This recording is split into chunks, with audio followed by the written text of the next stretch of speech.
Olá, querido irmão. É um prazer recebê-lo aqui no canal Vox Spiritualis, a voz do Espiritismo. Hoje, vamos iniciar a leitura do 4º capítulo do livro, O Evangelho segundo o Espiritismo.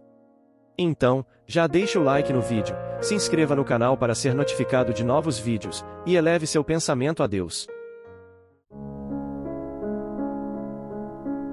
O Evangelho segundo o Espiritismo, por Allan Kardec e Espíritos. Capítulo 4. Ninguém poderá ver o reino de Deus se não nascer de novo. Jesus, tendo vindo aos arredores da cidade Cesareia de Filipe, interrogou assim seus discípulos: O que os homens dizem com relação ao Filho do Homem? Quem eles dizem que eu sou? Eles lhe responderam: Dizem uns que é João Batista, outros, que és Elias, outros, Jeremias ou algum dos profetas. Perguntou-lhes Jesus: E vocês dizem que eu sou quem? Simão Pedro, tomando a palavra, respondeu: Tu és o Cristo, o Filho do Deus vivo. Replicou-lhes Jesus: Bem-aventurado és tu, Simão, filho de Jonas, porque não foram a carne nem o sangue que isso te revelaram, mas meu Pai, que está nos céus. Mateus, capítulo 16, versículos 13 a 17. Marcos, capítulo 8, versículos 27 a 30. Nesse interim, Herodes, o governador, havia ouvido falar de tudo que Jesus fazia e seu espírito se achava em perturbação, porque uns diziam que João Batista havia ressuscitado dentre os mortos, outros que aparecera Elias, e outros que um dos antigos profetas havia ressuscitado. Disse então Herodes: Mandei cortar a cabeça a João Batista. Quem é então esse de quem ouço dizer tão grandes coisas? E ardia por ver Jesus. Marcos, capítulo 6, versículos 14 a 16.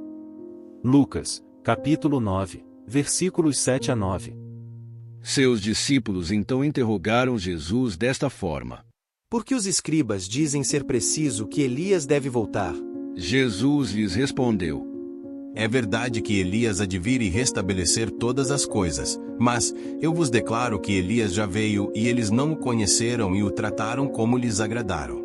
É assim que farão o Filho do Homem sofrer.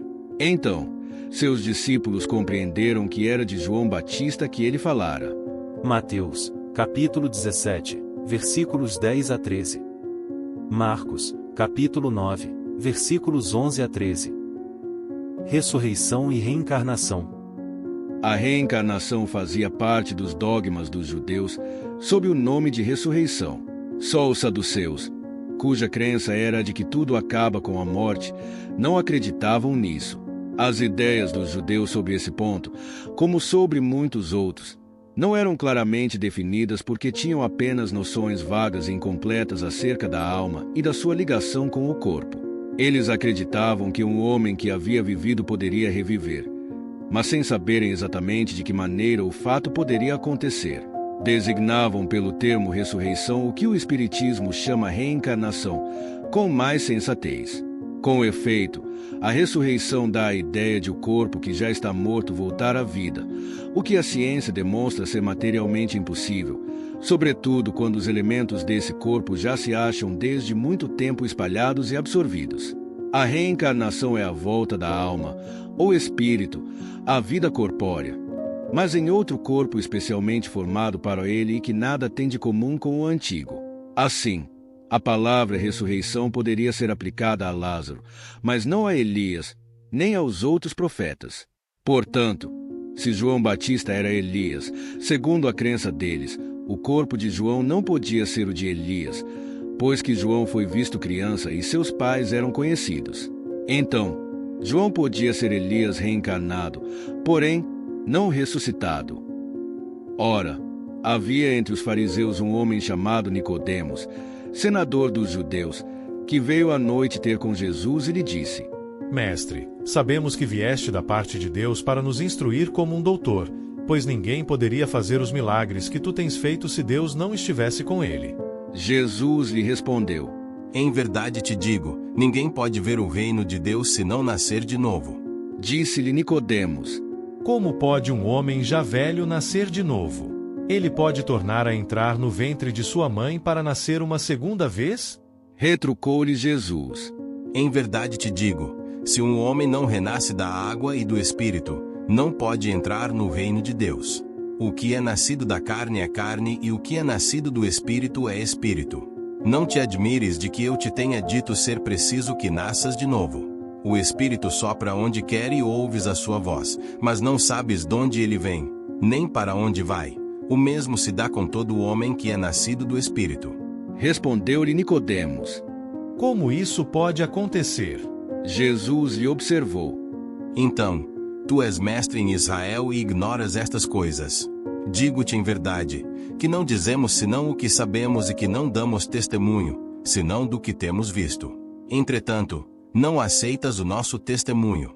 Mas, se vocês não creem em mim quando vos falo das coisas da terra, como me acreditarão quando vos fale das coisas do céu? João, capítulo 3, versículos 1 a 12.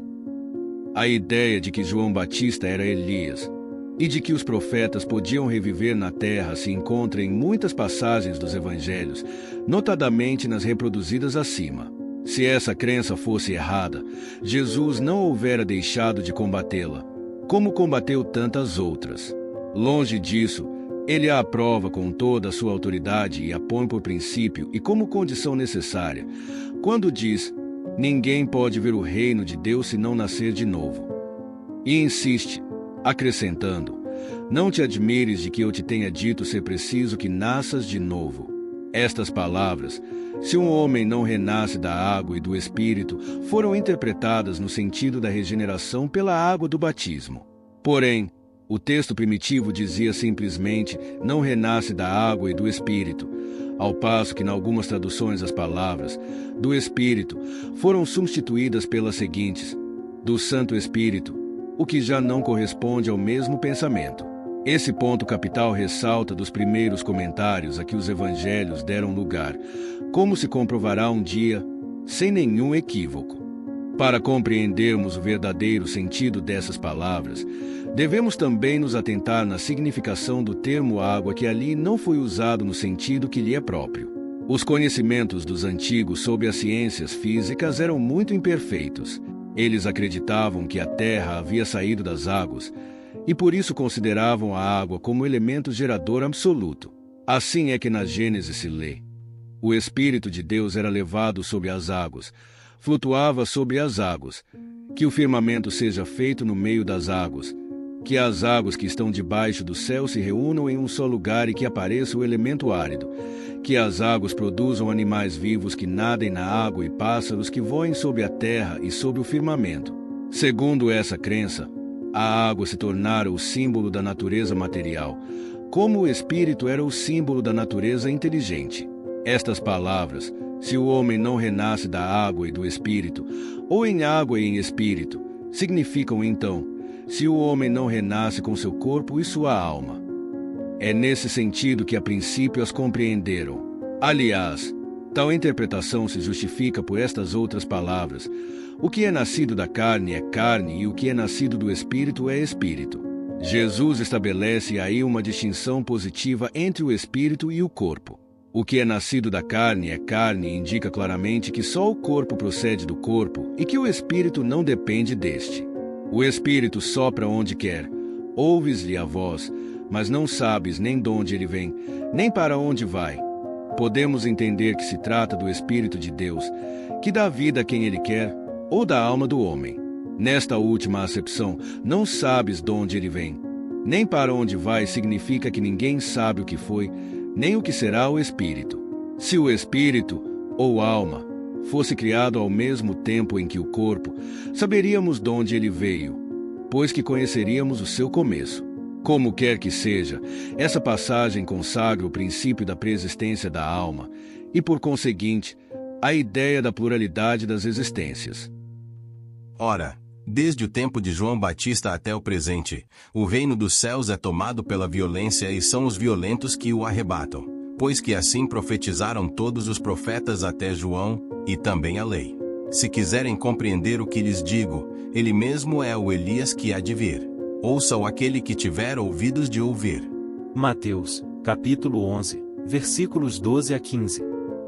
Se o princípio da reencarnação conforme se acha expresso em João, podia ser interpretado, a rigor, em sentido puramente místico.